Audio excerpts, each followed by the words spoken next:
나의 영혼이 간절함이 하나님만 바라며 나의 구원이 그에게서 나는 도다. 나의 영혼아 잠잠히 하나님만 바라라. 나의 소망이 저에게서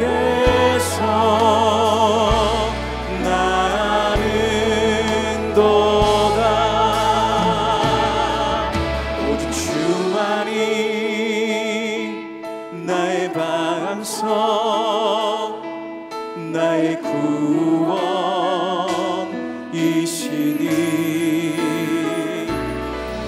오직 주만이 나의 사랑성 내가 요동치 아니하리. 오직 주만이 나의 반석 나의 구원이시니 오직 주만이 나의 사랑성 내가 요동치 아니하리.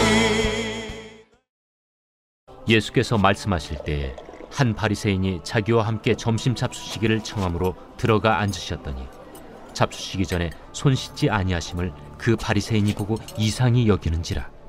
너희 바리새인은 지금 잔과 대접의 겉은 깨끗이 하나 너희 속에는 탐욕과 악독이 가득하도다. 어리석은 자들아, 겉을 만드신 이가 속도 만들지 아니하셨느냐. 그러나 그 안에 있는 것으로 구제하라. 그리하면 모든 것이 너희에게 깨끗하리라. 화 있을진저 너희 바리새인이여, 너희가 박하와 운양과 모든 채소의 11조는 들이되 공의와 하나님께 대한 사랑은 버리는도다. 그러나 이것도 행하고 저것도 버리지 말아야 할지니라. 화 있을진저 너희 바리새인이여, 너희가 회당의 높은 자리와 시장에서 문안받는 것을 기뻐하는도다. 화 있을진저 너희여, 너희는 평토장한 무덤 같아서 그 위를 밟는 사람이 알지 못하느니라. 한 율법교사가 예수께 대답하여 이르되, 선생님, 이렇게 말씀하시니 우리까지 모욕하심이니이다. 화 있을진저 또 너희 율법교사여, 지기 어려운 짐을 사람에게 지우고 너희는 한 손가락도 이 짐에 대지 않는도다. 화 있을진저 너희는 선지자들의 무덤을 만드는도다. 그들을 죽인 자도 너희 조상들이로다. 이와 같이 그들은 죽이고 너희는 무덤을 만드니 너희가 너희 조상의 행한 일의 증인이 되어 옳게 여기는도다. 그러므로 하나님의 지혜가 일렀으되 내가 선지자와 사도들을 그들에게 보내리니 그 중에서 더러는 죽이며 또 박해하리라 하였느니라. 창세 이후로 흘린 모든 선지자의 피를 이 세대가 담당하되 곧 아벨의 피로부터 제단과 성전 사이에서 죽임을 당한 사가랴의 피까지 하리라. 내가 너희에게 이르노니 과연 이 세대가 담당하리라. 화 있을진저 너희 율법교사여, 너희가 지식의 열쇠를 가져가서 너희도 들어가지 않고 또 들어가고자 하는 자도 막았느니라. 거기서 나오실 때 서기관과 바리새인들이 거세게 달려들어 여러 가지 일을 따져 묻고 그 입에서 나오는 말을 책잡고자 하여 노리고 있더라.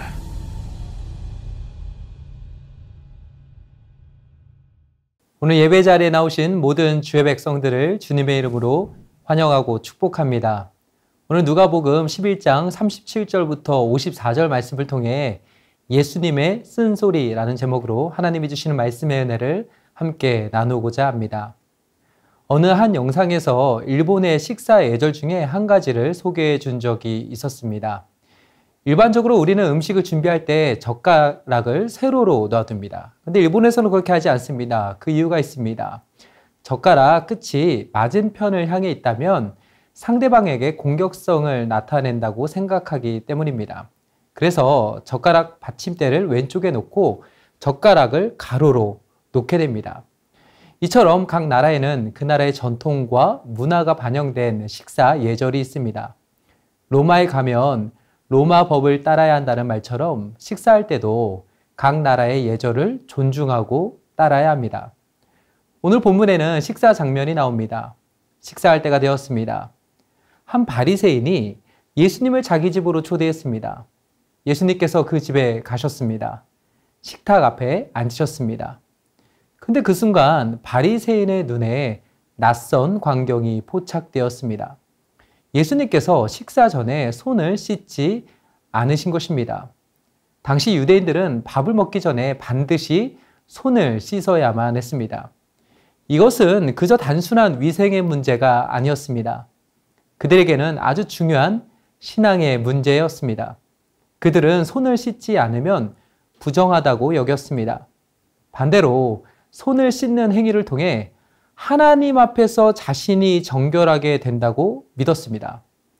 이처럼 유대인들의 입장에서 손 씻는 문제는 당연한 식사 예절이자 종교적인 전통이었습니다. 그런데 지금 예수님이 어떻게 하셨냐면 당연히 해야 할 것을 하지 않으셨습니다. 분명 예수님은 유대인이었습니다. 식사 전에 무엇을 해야 하는지 하지 말아야 하는지에 대해 모르시지 않았습니다. 잘 알고 있었습니다. 그런데 하지 않으셨습니다. 이 장면에서 우리는 뭔가 묘한 긴장감이 흐르는 분위기를 감지할 수 있습니다. 그리고 여기에서 이어지는 예수님의 말씀을 한번 보세요. 보통 식사 자리에 초대를 받으면 서로 좋은 이야기를 나누게 됩니다. 특히 식사를 대접해 준 사람의 마음을 상하게 하는 말은 거의 대부분의 경우에 하지 않습니다. 그렇지 않습니까? 자기 집을 오픈했습니다. 식사를 준비해 주었습니다. 그러면 손님으로 간 사람은 밥을 차려준 사람에 대한 고마운 마음을 표현하게 됩니다. 그 자리에서 화를 내거나 쓴소리를 하지는 않습니다. 이것은 지극히 상식적인 선에서 볼 때 자연스럽게 그려볼 수 있는 식사 장면입니다. 더군다나 예수님은 어떤 분이셨습니까? 친절하고 사랑이 많으신 분이셨습니다. 예수님은 자신을 찾아온 사람들을 한 명씩 만나 주셨습니다. 아픈 자들을 위로하고 고쳐주셨습니다. 어린아이들을 축복해 주셨습니다. 귀신을 내쫓아 주셨습니다. 새로운 인생을 선물로 주셨습니다. 그런데 지금 식탁에서 보이는 예수님의 모습은 너무나도 낯설게 느껴집니다. 예수님이 지금 어떤 말씀을 하고 계신지 한번 들어보세요. 예수님은 그 자리에 있던 바리새인들을 향해 너희 속에는 탐욕과 악독이 가득하다고 말씀하십니다. 그리고 이어서 이제는 아예 대놓고 어리석은 자들이라고까지 하십니다. 유진 피터슨 목사님은 42절에 나오는 예수님의 말씀을 좀 더 실감나게 이렇게 번역하셨습니다. 나는 이제 너희라면 지긋지긋하다. 너희 바리새인들아, 사기꾼들아, 너희는 도무지 구제불능이구나. 사실 이 말은 한 번만 들어도 굉장히 강한 표현인데 그 뒤 43절과 44절에서도 똑같은 내용을 반복해서 말씀하십니다. 한 번 들어도 기분 나쁠 말인데 이걸 연속해서 듣는다면 어떠한 마음이었겠습니까? 단순히 기분이 상하거나 나쁜 정도가 아니라 그렇게 말한 사람을 향해 분노가 치밀어 오를 수도 있는 상황입니다. 분노까지 생길 수 있는 상황입니다. 그렇지 않습니까? 만약 누군가 나한테 굉장히 모욕적인 이야기를 여러 번 합니다. 그것도 밥 먹는 자리에서 합니다. 그러면 어떤 사람은 그 순간 화를 참지 못해서 상대방과 싸움을 벌일 수도 있을 것입니다. 그런데 문제는 여기서 끝나지 않습니다. 그 뒤에 덧붙여지는 예수님의 쓴소리는 더욱더 강력합니다. 예수님이 하신 메시지를 들어보세요. 예수님이 하신 메시지를 딱 한 문장으로 요약한 구절이 39절 말씀에 나옵니다. 39절에 보면 예수님이 하신 말씀을 이렇게 기록하고 있습니다. 주께서 이르시되 너희 바리새인은 지금 잔과 대접의 겉은 깨끗이 하나 너희 속에는 탐욕과 악독이 가득하도다. 지금 이게 무슨 말이냐면 겉과 속이 완전히 다르다는 것입니다. 겉으로는 온갖 깨끗한 척은 다 하지만 실제 그 속은 더러운 것으로 가득 차 있다는 뜻입니다. 그러면서 42절부터 44절에서 예수님은 바리새인들의 잘못을 세 가지로 정리해서 말씀하십니다. 먼저는 11조만 잘 드리면 뭐하냐는 것입니다. 그 안에 담겨 있어야 할 하나님을 향한 사랑과 정의는 다 내다 버렸다는 것입니다. 그 다음도 보세요. 그들은 겉으로는 겸손한 척했습니다. 안 그런 척했습니다. 하지만 실제로는 높아지길 원했습니다. 높은 자리에 앉기를 좋아했습니다. 사람들이 많이 모이는 곳에 일부러 찾아갔습니다. 그곳에서 사람들의 칭찬과 인정을 받으면서 우쭐댔습니다. 교만함이 하늘을 찌르고 있었습니다. 마지막으로 그들은 드러나지 않는 무덤과 같았습니다. 당시 유대인들은 무덤을 만지거나 밟으면 부정해진다고 여겼습니다. 그러니까 예수님은 그들 향해 너희를 만나는 사람은 알게 모르게 영적으로 오염되고 더러워지고 있음을 의도하며 말씀하셨던 것입니다. 자, 여기까지만 봐도 예수님과의 식사 자리는 바리새인들에게 아주 불편한 시간이었습니다. 그들이 꽁꽁 싸매어 놓았던 속마음이 완전히 들통나 버렸습니다. 만천하에 그들의 위선과 탐욕이 아주 낱낱이 폭로되었습니다. 그런데 여기서 이제 끝이 났냐 하면 그렇지 않았습니다. 이번에는 한 율법 교사가 예수님께 말했습니다. 이렇게 말씀하시면 우리까지도 모욕하는 겁니다. 아마도 바리새인들을 향한 예수님의 쓴소리가 이어지는 동안 그 자리에 함께 있었던 율법 학자들의 마음속에도 불만과 분노, 모욕감이 쌓여진 것으로 보입니다. 결국 참지 못한 채 그 감정이 밖으로 그대로 표출되었습니다. 그러자 이제 예수님은 그들 향해 거침없이 쓴소리를 하십니다. 이번에도 어김없이 아주 강한 어조와 책망의 메시지가 그들 향해 선포되었습니다. 유진 피터슨 목사님은 46절의 시작을 이렇게 번역했습니다. 예수께서 말씀하셨다. 그렇다. 이보다 더 노골적으로 말할 수도 있다. 너희 종교학자들아, 너희는 도무지 구제불능이구나. 율법학자들은 율법에 관해서는 그 누구보다 해박하다는 자부심을 갖고 있었습니다. 율법을 가지고서 자신들도 지키기 어려운 온갖 규칙과 규정을 만들었습니다. 사람들이 감당할 수 없을 만큼의 힘들고 무거운 종교적인 짐들을 지워줬습니다. 하지만 여기서 큰 문제가 있었습니다. 그것은 바로 정작 자신들은 그 율법을 하나도 지키지 않았다는 데 있었습니다. 더 나아가 지식의 열쇠를 갖고는 있었지만 그 열쇠를 가지고 진리의 문을 활짝 열어주기는커녕 오히려 아무도 들어가지 못하도록 문을 걸어 잠가버렸습니다. 또한 선지자들을 기념하기 위한 무덤도 만들었습니다. 그러나 실제로는 그 선지자들을 죽인 조상들과 별반 다를 바 없는 잘못된 행동을 범하고 있었습니다. 결국 지금 바리새인과 율법 학자들을 향한 예수님의 쓴소리의 핵심을 요약 정리하면 딱 하나입니다. 겉만 깨끗하면 뭐하냐는 것입니다. 속은 이미 다 부패하고 썩어 있다는 것입니다. 주 안에 사랑하는 여러분, 오늘 저와 여러분은 어떠합니까? 지금 우리의 겉과 속은 어떠한 상태입니까? 아무리 깨끗한 옷을 입고 화려하게 꾸며도 우리의 속마음이 깨끗하지 않다면 그 속에 있는 냄새는 결국 밖으로 드러나게 되어 있습니다. 겉으로 보기에는 아주 멋지고 좋은 집처럼 보일 수는 있습니다. 사람들이 그 집 사진을 보며 부러워하고 그곳에서 살고 싶어 합니다. 그런데 막상 그 집 근처에만 가면 좋지 않은 냄새가 납니다. 실제로 그 집 문을 열고 들어가 보니 온갖 더러운 쓰레기로 집안이 가득 차 있습니다. 그러면 지금 당장 시급히 그 집에 필요한 것은 무엇입니까? 집안 내부를 깨끗하게 청소하는 것입니다. 집 외부를 멋지고 아름답게 꾸미기 이전에 내부부터 정리해야 합니다. 이것은 우리의 신앙과 삶에도 마찬가지입니다. 우리의 마음의 집 상태가 어떠한지 말씀의 등불을 켜서 철저하게 살펴봐야 합니다. 그리고는 깨끗하게 청소해야 합니다. 더러운 죄악의 쓰레기는 과감히 버려야 합니다. 내가 아끼는 것이라고 해서 계속 갖고 있어서는 안 됩니다. 버릴 것은 단호하게 버려야 합니다. 치울 것은 조금도 망설이지 않고 치워 버려야 합니다. 그래야지만 깨끗해집니다. 우리의 문제는 무엇입니까? 내 마음의 집을 더럽게 만드는 세상의 것들을 쉽게 버리지 못하는 데 있습니다.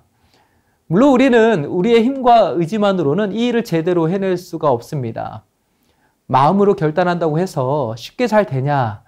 그렇지 않습니다. 그래서 우리에게는 우리를 새롭게 하시고 강력히 이끌어주시는 성령 하나님의 도우심이 반드시 필요합니다. 사람들은 흔히 이렇게 말합니다. 사람은 바뀌지 않는다고 말입니다. 그러나 성경 우리에게 그렇게 이야기하지 않습니다. 세리장이었던 삭개오가 예수님을 만나자 그의 내면이 바뀌었습니다. 그의 내면이 바뀌자 그의 삶도 이전과 달라졌습니다. 예수님을 만나고 성령님이 함께 하시면 우리의 삶은 새롭게 변할 수 있습니다. 이전과 다른 새로운 인생을 살아갈 수 있게 됩니다. 물론 오늘 말씀에 등장하는 바리새인과 율법 학자들처럼 예수님의 쓴소리를 듣고도 아무런 변화가 없을 수도 있습니다. 오히려 예수님을 향한 증오와 분노, 적개심만 더 키울 수 있습니다. 그들은 마치 사냥감을 포획하고자 매복해 있는 사람들의 모습처럼 예수님을 향해 이를 가며 어떻게든 예수님을 공격하고 넘어뜨리기 위해 온갖 수단과 방법을 다하고 있었습니다. 그러나 사도행전 2장에 나온 사람들처럼 하나님의 말씀 앞에 마음이 찔려 회개하고 하나님께로 돌이킨 사람들도 있었습니다. 저와 여러분은 어느 쪽에 서 있겠습니까? 여전히 바리새인들처럼 고집부리며 마음을 닫아두고 계시겠습니까? 아니면 우리의 마음과 삶의 방향을 하나님께로 완전히 돌이키시겠습니까? 예수님의 쓴소리에 우리의 마음과 귀를 닫아서는 안 됩니다. 다윗이 나단 선지자를 통해 하나님이 주신 책망을 들었을 때 만약 그가 귀를 막았다면 지금 다윗은 존재하지 않았을 것입니다. 그러나 그때 그는 말씀을 들었습니다.